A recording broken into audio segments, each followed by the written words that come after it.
The 10 tools of triumph are the key psychological skills necessary not only to survive life-threatening illness, but thrive beyond it. And the 6th tool of triumph for survivors is decide to be a survivor. Decide to be a survivor.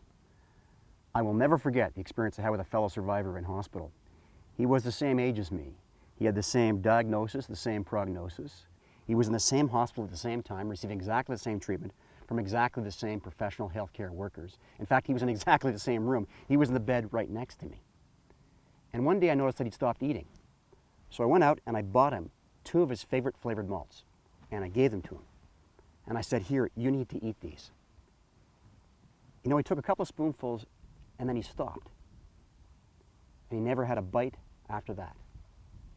A week later, he fell in a coma, and a couple of weeks later after that, he was gone. Now I ask you, is that physical? Is that physical? I believe that at least 50% of the climb back from cancer is mental. And then I took a moment and I considered his life in a larger context, and I realized that he didn't seem to have a lot of purpose in his life. He didn't have a lot of passion. He didn't have a lot of visitors. He didn't have a lot basically holding him to this world. I think in the end, he decided he didn't want to be a survivor. I want to share with you a passage from my latest book, which is called Climb Back from Cancer, about the 6th tool of triumph and the decision to be a survivor. Here's what I wrote. At 3 p.m., the porter arrived to take me to the test.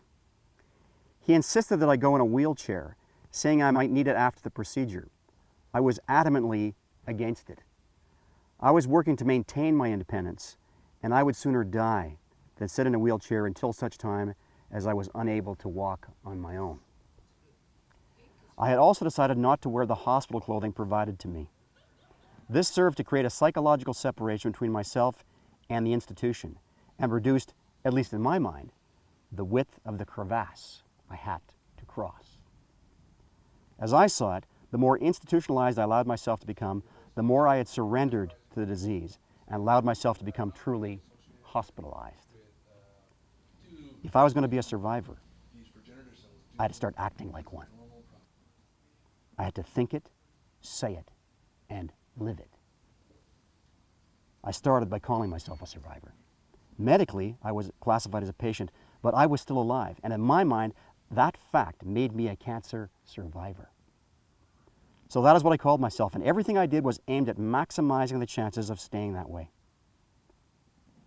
I was not a statistic. I was not a leukemic. I was a survivor. Period.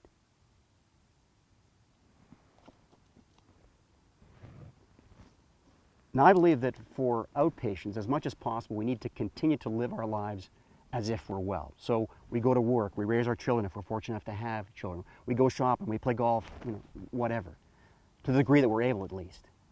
As long as what we're doing energizes us. And that's a key caveat. As long as what we're doing energizes us. We need to keep living as if we're already well again. Now, for inpatients, as much as possible, I think we need to think and act like we're already well again. Not in denial, not in defiance, but with the goal not only of surviving, but of thriving.